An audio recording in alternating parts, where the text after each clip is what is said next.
Karibu katika matangazo yetu ya Afrika leo jioni. Kutoka idhaa hii ya Kiswahili ya Radio Fortune Africa tumekuandalia mengi, ikiwa ni pamoja na Umoja wa Mataifa wasema hakuna msaada wowote unaosambazwa huko Gaza. Chanjo ya kisonono duniani yazinduliwa wakati maambukizi yakiongezeka. Waziri mkuu wa zamani wa DRC ahukumiwa kazi ngumu na kwa tuhuma za rushwa. Virusi vya West Nile vyagunduliwa kwa mbu wa Uingereza. Mlipuko katika basi la shule nchini Pakistan laua takribani watu 5.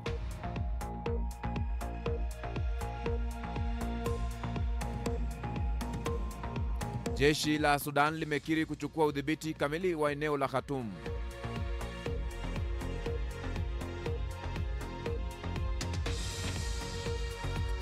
Na Chris Brown aachiliwa kwa dhamana.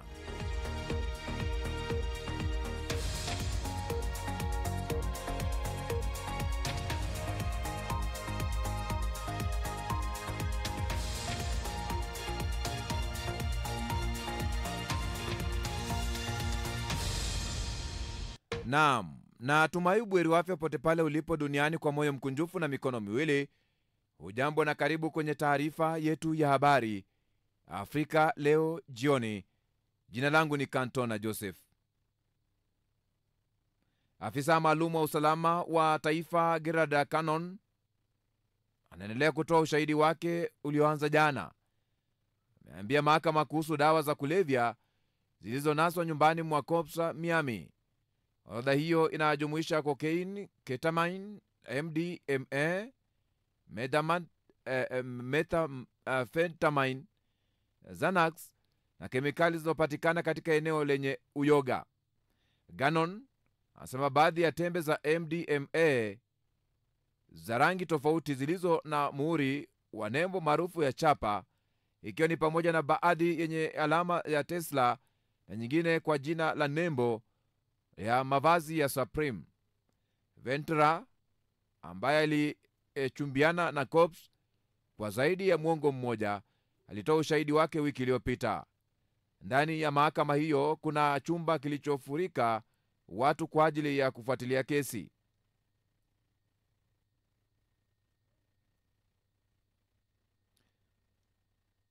Mwimbaji wa Marekani Chris Brown ameachiliwa kwa dhamana ya mahakama ya mjini London baada ya kushtakiwa kwa kufanya shambulio lililofanyika katika klabu ya usiku mwaka 2023. Nyota huyo aliyeshinda tuzo la Grammy, ambaye bado hajaombwa kujibu kesi hiyo, anaweza kuanza ziara yake ya dunia mwezi ujao kama ilivyopangwa, ikiwa ni sehemu ya masharti yenye dhamana. Alikamatwa wiki iliyopita na baadaye kushtakiwa kwa madhara makubwa ya mwili kutokana na tukio ambalo alidaiwa kumvamia mtayarishaji wa muziki wa chupa ya kinywaji cha tequila katika klabu ya usiku ya Tepo huko Mayfair jijini London. Chris Brown mwenye umri wa miaka 36 hakuwepo katika mahakama ya Southwark Crown wakati wa kusikilizwa kwa kesi hiyo, ambapo hakimu alisema lazima alipe gharama ya shilingi euro zipatazo milioni 5 kwa mahakama. Mwanamuziki huyo alikuwa akishikiliwa rumande tangu kamatwa huko Salford Alhamisi iliyopita, na awali alinyimwa dhamana, lakini dhamana iliyotolewa Jumatano kwa sharti kwamba alipe pauni milioni 4 mara moja na pauni milioni 1 zaidi alizodaiwa ndani ya siku 7. Ziara yake iliyopangwa kuanza Amsterdam mnamo Juni 8 na tarehe za uwanja huko Manchester, London, Cardiff, Birmingham na Glasgow baadaye mwezi huo wa Julai. Virusi vya West Nile vimegunduliwa kwa mbu Uingereza kwa mara ya kwanza, maafisa wa afya Uingereza wamesema. Virusi hivyo vilivyoenezwa kupitia mbu wanaouma ndege vilipatikana katika sehemu nyingi za dunia, ikiwa ni pamoja na bara la Ulaya. Hadi kufikia sasa hakujawa na visa vya binadamu vya Urusi vya West Nile vilivyopatikana nchini Uingereza, ingawa kumekuwa na visa 7 vya ugonjwa huo vinavyohusishwa kusafiri kwenda nchi zingine tangu 2000.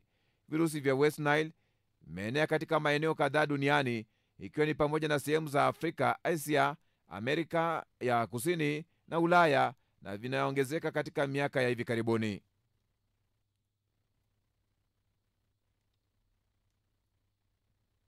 Umoja wa Mataifa umesema lori ya kubeba misaada bado haijafikia watu huko Gaza.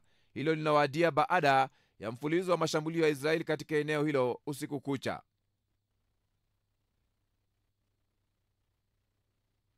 Shambulio la kombola la Urusi kwenye mazoezi ya kijeshi katika eneo la mpaka wa Sumi la Ukraine limeua wanajeshi 6 na kuwajeruhi wengine wapatao 10, imesema Wizara ya Ulinzi Kitaifa Ukraine. Wizara ya Ulinzi ya Urusi hapo awali ilitoa mkanda wa video unaonyesha shambulio la kombora la Iskada kwenye kambi ya mafunzo ya kijeshi, na shirika la habari la serikali TASI ililisema hadi watu 70 wamefariki dunia. Mkoa wa Sumi umekuwa chini ya mashambulio ya mara kwa mara, na Ukraine ikizindua uvamizi wa miezi kadhaa sehemu ya eneo jirani la Kursk la Urusi kutoka huko. Jeshi la Ukraine limesema lengo la mashambulio hayo ilikuwa ni kusaidia kuunda eneo salama kulinda Sumi, lakini baadhi ya walalamikiaji wanasema ukubwa wa hasara za kijeshi. Video ya jeshi la Urusi ambayo haidhibitishwa inaonyesha makumi ya wanajeshi wakitembea kwenye njia karibu na eneo lenye miti kufuatiwa na mlipuko wa moshi mwingi. Utafiti uliofanywa unaonyesha kuwa kambi hiyo ya mafunzo ililengwa kaskazini mwa eneo la Sumi, kusini mwa mpaka wa Urusi. Ikulu ya Kremlin pia ilituma maelfu ya wanajeshi wa Korea Kaskazini katika eneo hilo kwa nia ya kulieteka tena eneo hilo. Matumaini ya kukaribia kusitishwa kwa mapigano yanafifia licha ya mazungumzo ya ngazi ya chini kati ya Ukraine na Urusi mjini Istanbul Ijumaa iliyopita. Waziri wa mambo ya nje wa Marekani Marco Rubio amesema anatarajiwa Urusi kuwasilisha masharti mapana ambayo hayataruhusu kuelekea usitishwaji vita. Hata hivyo, Volodymyr Zelensky, rais wa Ukraine, amesema Urusi inajaribu tu kupata muda ili kuendeleza vita na uvamizi wake.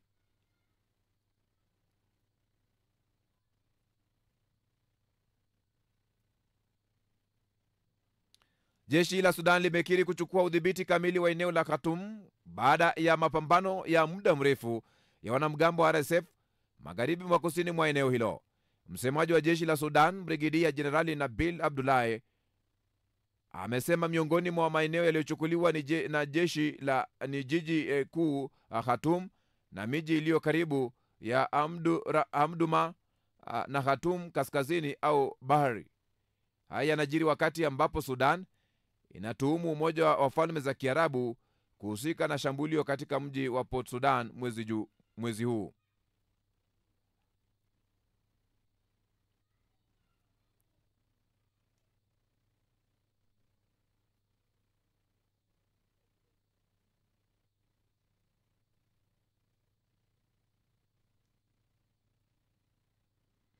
Kenya imekiri kwamba ilisaidia katika utekaji wa nyara wa mwanasiasa wa upinzani wa Uganda katika ardhi yake mwaka uliopita.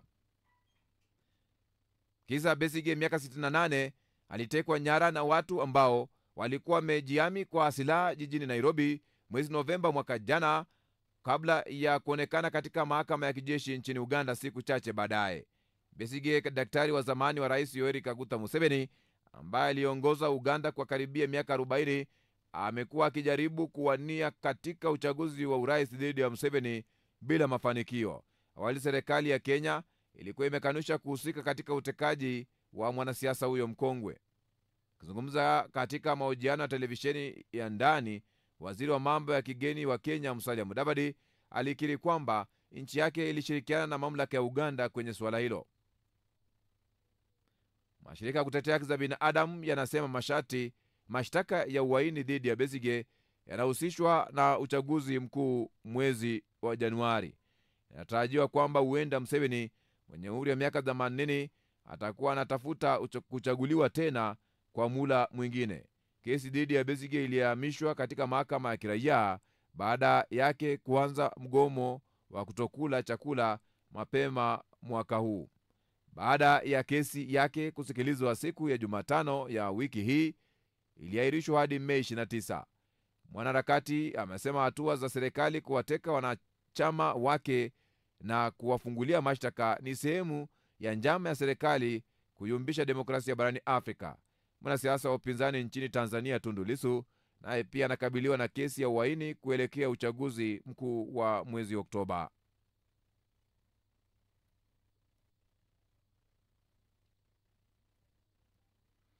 Papa Leo wa 14 ametoa wito kwa kuhakikisha kwamba misaada ya kibinadamu inaruhusiwa kuingia katika ukanda wa Gaza. Mashirika ya kutoa misaada yanasema hali imekuwa mbaya zaidi kwenye eneo hilo baada ya Israeli kuzuia ufikaji wa misaada. Israeli imekuwa chini ya shinikizo kutoka kwa jamii ya kimataifa kusitisha operesheni zake Gaza na kuhakikisha kwamba misaada inaingia kwenye ukanda huo.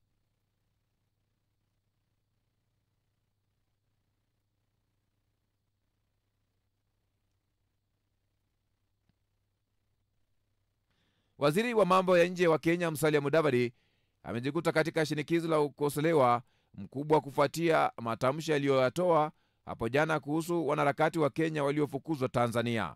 Wanasiasa, raia na watetezi wa haki za binadamu wakimtuhumu kutetea kilichofanywa na serikali ya Tanzania. Akihojiwa na kituo cha runinga cha ndani ya taifa la Kenya Citizen, Mudavadi alionekana kuunga mkono kauli ya Rais Samia Suluhu Hassan aliyedai raia hao wa Kenya walikuwa na lengo la kutatiza amani na utulivu nchini Tanzania. Kile ambacho tunapaswa kufanya ni kuwa wakati mwingine tunatumia vibaya uhuru wa maoni tulionao, na nadhani kilichotokea kinafaa kituamshe kwamba vile sisi tunafanya, vile sisi tunaongea, vile tunatoa maoni yetu haimaanishi kuwa kinaweza kuwafurahisha na kufanya kazi kwenye nchi nyingine.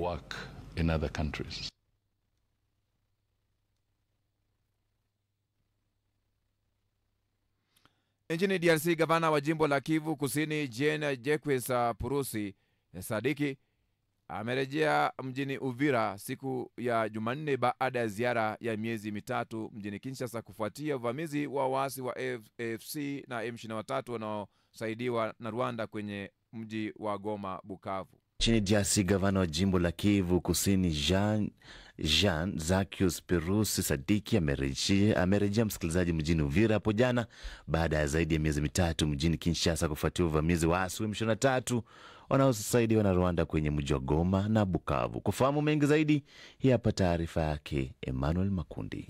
Alipowasili Uvira, gavana Purusi alikashifu uuzwaji wa nyumba na mali za serikali katika mji wa Bukavu ambao kwa sasa uko chini ya waasi hao, akigusia uwezekano wa vita kukoma hivi karibuni. Tunakuja kubambia kama vita iko nyuma, ndio message ya chef de l'etat, ile mu résister tu mu persévérer, hii vita inakuwa nyuma. Gavana Purusi amerejea kukiwa na ripoti za mapambano ya mara kwa mara katika maeneo ya Fizi na Uvira kati ya jeshi la Kongo linalosaidiwa na wapiganaji Maimai Wazalendo na jeshi la Burundi dhidi ya makundi yenye silaha Twirwaneho, Gumino, makundi tiifu kwa AFC M23. Lakini je, wakazi wa Uvira wanatarajia nini kutoka kwake? Tunamusi kuunganisha tena mji wa Uvira na Bukavu ili sisi raia wapato ndogo tuangalie angalau gisi ya kuishi. Atutegemee kitu. Alirudiana mwa ile mambo yenye anasema mara mingi lakini haipati masuluhisho. Biamungu Shamba ni msimamizi wa shirika jipya la raia la uko Uvira na Fizi. Yeye amekuwa na haya. Tumefurahi na sisi. Nchini DRC, gavana wa jimbo la Kivu Kusini Jean Jacques Purusi Sadiki amerejea msikilizaji mjini Uvira hapo jana baada ya zaidi ya miezi mitatu mjini Kinshasa kufuatia uvamizi wa waasi wa M23 wanaosaidiwa na Rwanda kwenye mji wa Goma na Bukavu. Kufahamu mengi zaidi, hii hapa taarifa yake Emmanuel Makundi.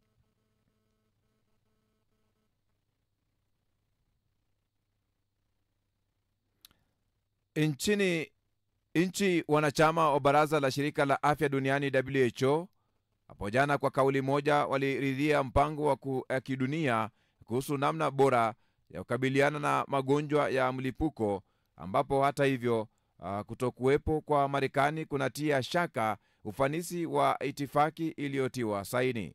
Mkurugenzi wa WHO Tedros Adhanom Ghebreyesus amesema shirika hilo licha ya kukabiliwa na upungufu wa bajeti linachukua hatua ya kubana matumizi na kupunguza wafanyakazi bila kuathiri operesheni zake. mlipuko wa virusi vya uviko 19 na vile vya Ebola vilitikisa mifumo ya afya ya dunia kwa nyakati tofauti, hali iliyolazimu nchi kuja na mikakati dhabiti kukabiliana na milipuko mingine siku za usoni.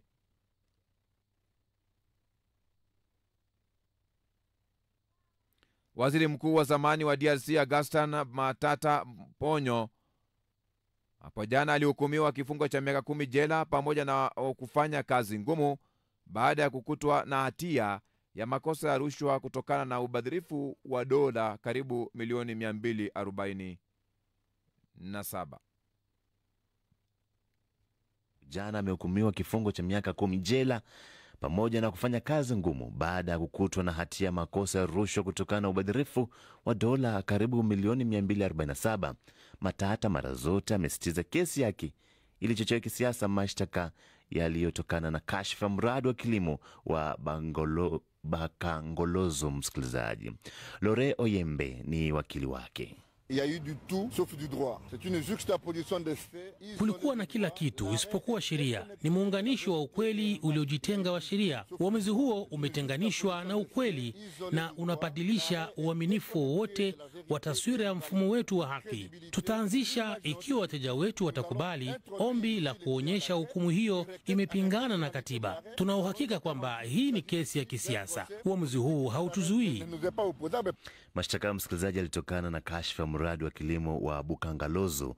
Mahakama pia ilimkuta na hatia mfanyabiashara wa Afrika Kusini ambaye ni Douglas Mtumbo, ambapo alihukumiwa kifungo cha miaka 5 jela, ambapo pia hataruhusiwa kushika nafasi ya umma kwa miaka 5.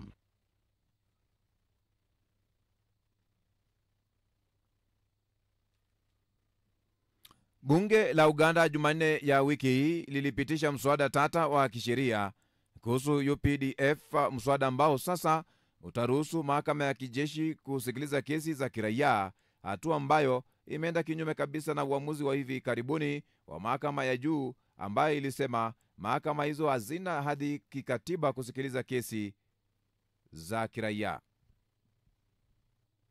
ili kuvitofautisha na vile vya raia. Pia sasa ni sharti kwa mkuu wa mahakama ya kijeshi kuwa wakili katika cheo cha jaji wa mahakama kuu, na kwamba aliyehukumiwa anaweza kukata rufaa katika mahakama ya kiraia. Hapa ni mwanasheria mkuu Kiliowa Kiwanuka. Tumefanya kile ambacho mahakama ilitutaka na kufafanua kwamba mahakama ya kijeshi haina mamlaka juu ya raia wote, bali ni wale tu waliopatikana na silaha kinyume cha sheria na wanaotumia vyombo vya kijeshi. Naamini tumefanya kazi nzuri juu ya hilo. Hapa ni kiongozi wa upinzani katika bunge Joel Senyonyi.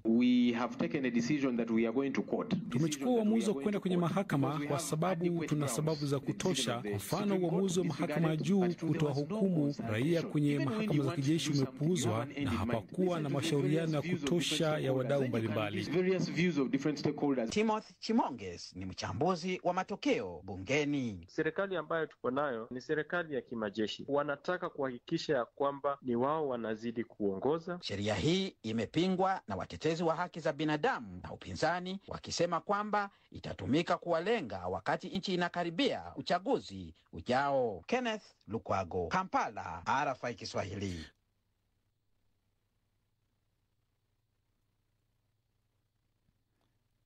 Waziri wa mambo ya nje wa Uingereza David Lammy ametangaza nchi yake kusitisha mazungumzo kuhusu biashara huria kati yake na Israeli kutokana na taifa hilo kuendelea kuzuia misaada kwenye ukanda wa Gaza. Tangazo la Waziri Lammy limewadia wakati ambapo Israeli imeendelea kusisitiza kuwa itadhibiti eneo lote la Gaza. Haya yanajiri, mashirika ya misaada yanasema licha ya Tel Aviv hapo jana kuruhusu malori machache kuingia Gaza, bado misaada haitoshi na kwamba malori zaidi yanatakikana kuruhusiwa. Uingereza David Lammy ametangaza nchi yake kusitisha mazungumzo kuhusu biashara huria kati yake na Israeli kutokana na taifa hilo kuendelea kuzuia misaada kwenye ukanda wa Gaza. Tangazo la Waziri Lammy limekuja wakati ambapo Israeli imeendelea kusisitiza kuwa itadhibiti eneo la Gaza.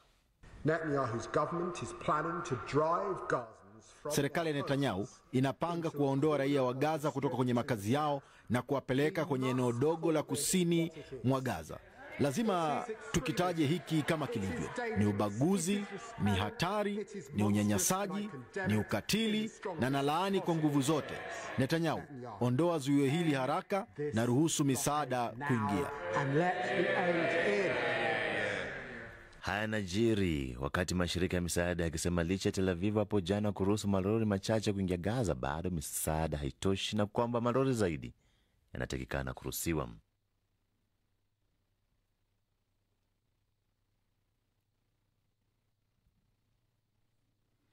Mtandao wa X zamani ukiitwa Twitter umeminywa nchini Tanzania baada ya baadhi za akaunti za taasisi za serikali na mashirika binafsi kudukuliwa na watu wasiojulikana.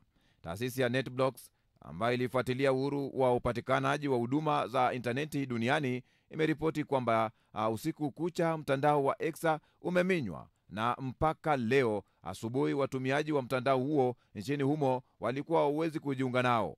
Serikali ya Tanzania haijatoa tamko lolote juu ya kuminywa kwa mtandao wa X, japo hapo awali walitoa onyo kwa kuwashughulikia waliofanya udukuzi wa akaunti ya X nchini humo. Akaunti ambazo zilidukuliwa hiyo jana ni za Jeshi la Polisi, Kituo cha Uwekezaji Tanzania TIC, na shirika la binafsi la mtandao wa simu la Airtel Tanzania. Polisi na TIC wamefanikiwa kurejesha akaunti zao, lakini Airtel Tanzania bado wamedukuliwa mpaka asubuhi ya leo. Wadukuzi hao awali walichapisha maudhui machafu ya ngono na baadaye kutoa taarifa za uzushi kuwa Rais wa Tanzania Samia Suluhu Hassan amefariki dunia. Mara baada ya kufuta maudhui hayo, polisi wametoa taarifa rasmi wakikanusha kuhusika na taarifa zilizosambazwa kupitia mtandao wa X katika akaunti yao. Katibu mkuu wa Wizara ya Habari, Utamaduni, Sanaa na Michezo na msemaji mkuu wa serikali Gerson Msigwa naye alitoa taarifa ya kuonya umma juu ya uwepo wa ongezeko la akaunti feki zinazofanana kwa jina na zile za taasisi halali. Serikali imewahimiza wananchi kuwa makini zaidi na taarifa wanazozipata mtandaoni na kuwataka kuridhisha kwa kufuatilia akaunti rasmi za taasisi au kuwasiliana na mamlaka husika kabla ya kusambaza taarifa zozote.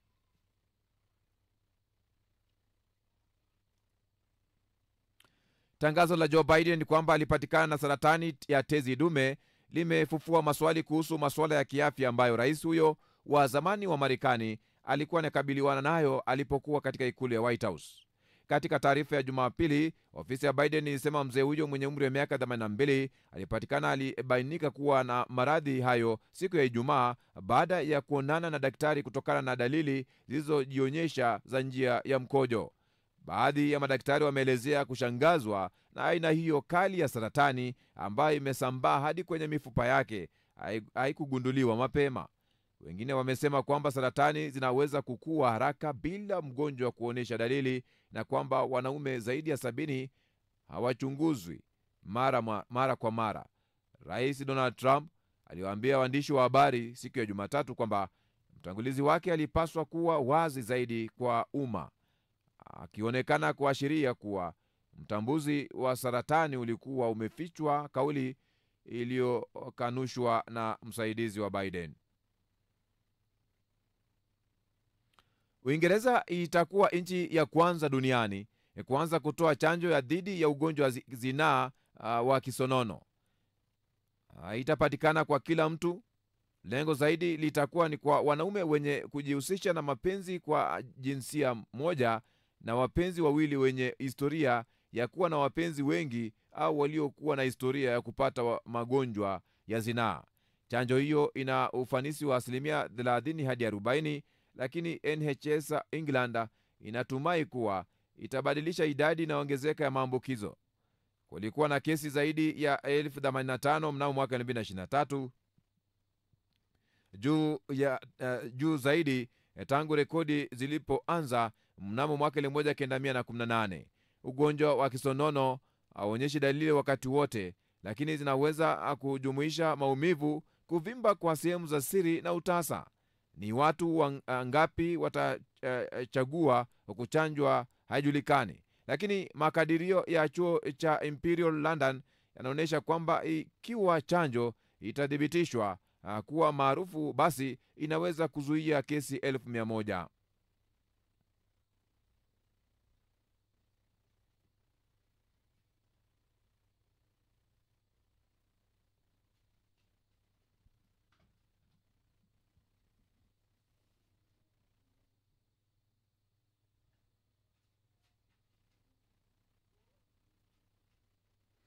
Vyombo vya habari vya Uhispania vimesema Andriy Petrov alikuwa ametoka kuwapeleka wanawe na kwamba mbunge wa zamani wa Ukraine anayeiunga mkono Urusi ameuawa.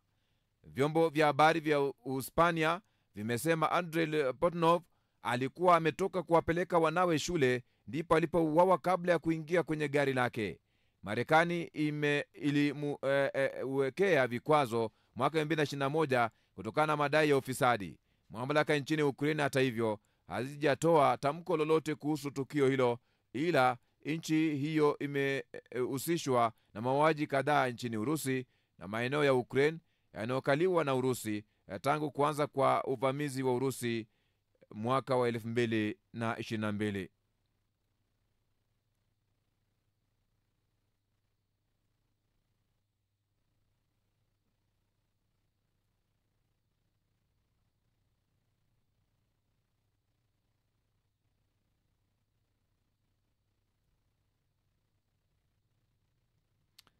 Yohana Kibasa mwenye umri wa miaka 25 alichaguliwa mwenyekiti wa kijiji baada ya uchaguzi mkuu wa mwaka 2024 nchini Tanzania.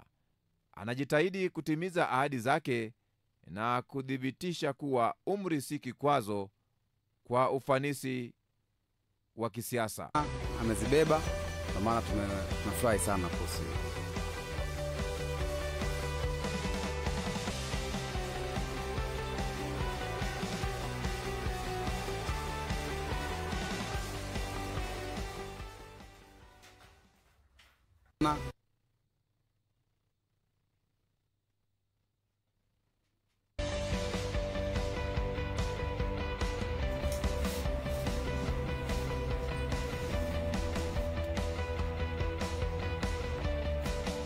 Chaguzi zetu za Tanzania tunajua vyama vya upinzani kushinda sio rahisi.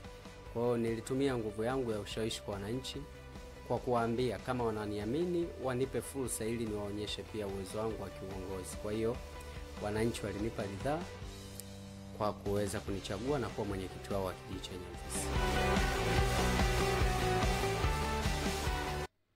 Wananchi walimpa ridhaa. Kila laheri teenager huyo miaka 25, ambapo ndiye kiongozi wa kijiji ama mwenyekiti wa kijiji.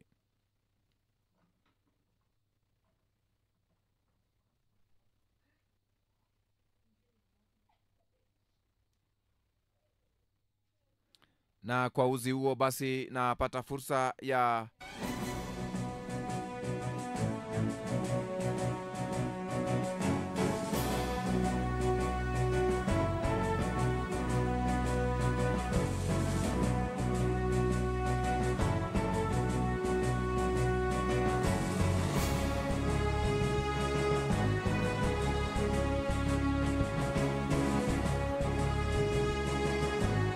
yapo basi unaungana nasi. Habari kuu ni kwamba mashambulio ya Israeli katika ukanda wa Gaza yanaendelea licha ya hasira ya kimataifa kuongezeka kuhusu hospitali zikizingirwa, misaada ikikwama kuwafikia watu wanaotaabika, na viongozi wa dini wa kisiasa wakitoa miito ya kusitisha vita.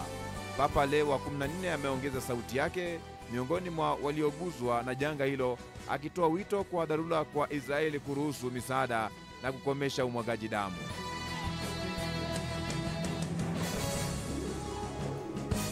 Kwingineko, mbunge wa zamani wa Ukraine anayeunga mkono Urusi auawa.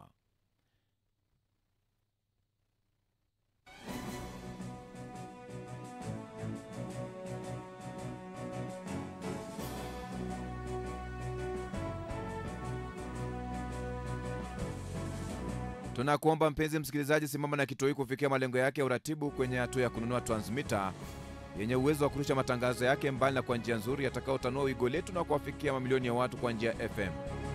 Unaweza wasilisha mchango wako kupitia paybill namba ni 625 account namba ni 012450 85217800 au till namba 456146 kupitia mitandao yote. Hii ni idhaa ya Kiswahili Radio Fortune Africa. Mambo yetu, safari yetu, maisha yetu, utamaduni wetu na imani yetu. Sikiliza idhaa hii kwa vipindi bora, matangazo yenye tija, vile vile ukweli na burudani. Kituo chako kinachokuwa kwa kasi sana duniani.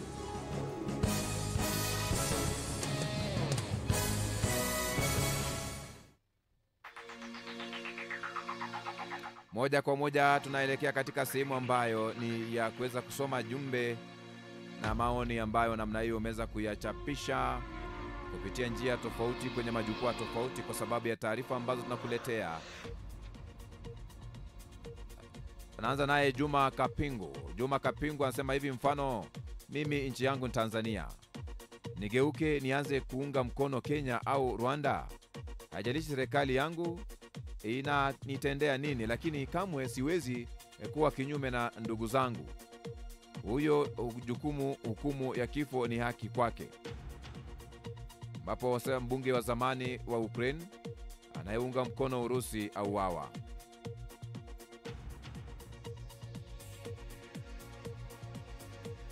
Robo Mchina afundi simu Mpanda Katavi pale anasema RFA na wapata mbashara kupitia njia ya kitandazi.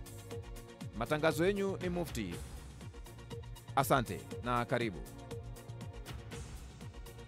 Isaiah Sambo mpenda amani Tanzania.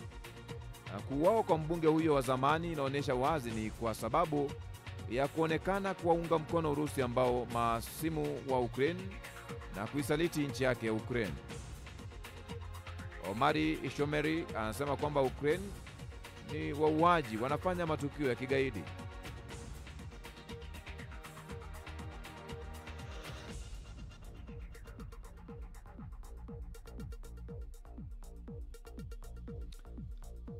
Laxford John anasema RFA tunawapata vema tokea Mbeya Tanzania, mpakani mikoani Mbeya kusini mwa Tanzania. Laxford John, asante na karibu. Mikaela Mwidete pale hivi, ongereni Radio Fortune Africa kwa habari motomoto. Nipo Kimelo Dodoma Tanzania, asante na karibu.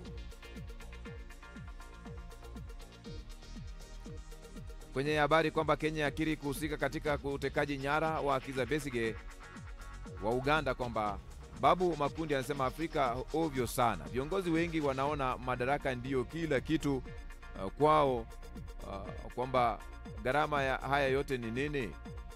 Yusuf Makogaga pale, Besigye atabaki kwenye historia kutaka mabadiliko Uganda na hamna kitu aushi duniani ile mabadiliko. Abdalla Juma pale hivi, Afrika inastahili kutawaliwa tena.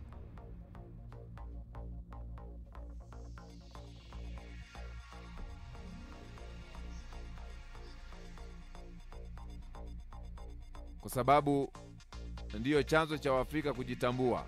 Watu wanakatwa na kupewa kesi zisizo wahusu. Mungu wasaidie wa Afrika wanaojielewa. Haya, hali ya kwake ndio hiyo, maoni yake. Lubadia pale hivi Luba, Kenya wamejipendekeza kwa majirani zao kupita kiasi. Mwisho wa siku watakipata wanachokitafuta. Uhasama wa fitina dhidi ya taifa lao ndio mavuno wanachokipanda. Lubadia Luba pale hivi anazungumza ya kwake. Joakim pale Vitesha, ndio maana mama yetu amekuwa mkali sana kwenye nchi yetu. Kuchezewa na hawa majirani zetu, hawana nia njema na sisi. Haya, maoni yake haya. Kambwe wa Bigaman pale hivi anasema wangapi wanachukia mfumo wa vyama vingi ili kuleta afya ndugu zetu wasiteswe. Mimi namba moja, haina haja ya kuwa na mfumo wa vyama vingi, maana unamaliza ndugu zetu. Haya, ndio maoni ya kwake. Buluka pale hivi Sangu, yani pale hivi maadui wakubwa wa Afrika ni Waafrika wenyewe. tumeshindwa kujitawala na kujisimamia kama bara huru. Ni heri tungebaki kutawaliwa na wazungu, pengine tungekuwa na maisha mazuri kuliko kutawaliwa na Waafrika wenye upendo mdogo. Kama mabara zote wameweza kujiimarisha kiuchumi, sisi tumeshindwa nini? Kutekana ni ushamba kwa karne hii ya utandawazi. Upendo anazungumza pale via kwake pale via, anaitwa nani, anasema walibishana na Raila Odinga kufeli katika kinyanyiro cha AUC kule Addis Ababa. Wabeshi walifanya blanda mingi sana na kidemokrasia, including the M23 issue na DRC. Raila should leave simwelewi hapo. Upendo niko pale hivi. Yusuf pale vipita sema sifurahi kuhusu kutekwa wala siungi hoja, kwa sababu nchi zetu za Afrika zinahitaji amani sana kuliko demokrasia, kwa sababu mabeberu wanatumia demokrasia kutufarakanisha, waje kuchukua mali zetu, pia wauze silaha zao kwa kudai wanatoa msaada. Waafrika muda mwingine tuwe makini. Sema mjinga anaweza akaja na lugha moja ya kusema mnanyanyaswa, mnaibiwa, alfu yeye kasha wauza kwa mabeberu, amechukua chake, ana uraia pacha. Nakubali kutokubaliana na hoja. Nakubali kutokubaliana na hoja. Umekubalika. I stand to disagree. Nakubali kutokubaliana na hoja. Haya. Asante na karibu. Kennedy Palivi na Ndiri Palivi sio taifa la Kenya, bali ubadhirifu wachache serikali walio na hulka ya kiupumbavu. Kennedy Landiri Palivi anazungumza ya kwake. Endi Palivi kenda, nafikiri wale wanaharakati waliokwenda Tanzania wamepata hapa kuanzia kupambana na serikali yao.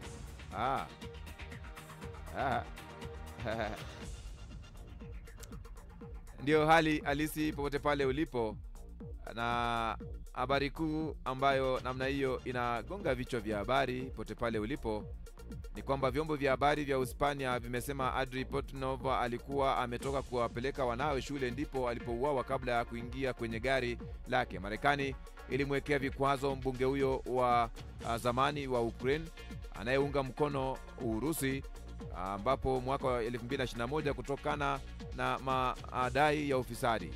Mamlaka nchini Ukraine hata hivyo hazijatoa tamko lolote kuhusu tukio hilo, ila nchi hiyo imehusishwa na mauaji kadhaa nchini Urusi na maeneo ya Ukraine yanayokaliwa na Urusi tangu kuanza kwa uvamizi wa Urusi mwaka 2022. Na mashambulio ya Israeli katika ukanda wa Gaza yanaendelea licha ya hasira ya kimataifa kuongezeka, huku hospitali zikizingirwa, misaada ikikwama kuwafikia watu wanaotaabika, na viongozi wa dini ya kisiasa wakitoa miito ya kusitisha vita.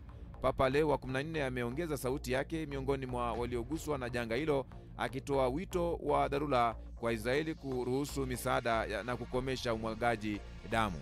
Hii ni idhaa ya Kiswahili Radio Fortune Africa. Naitwa Kantona Joseph.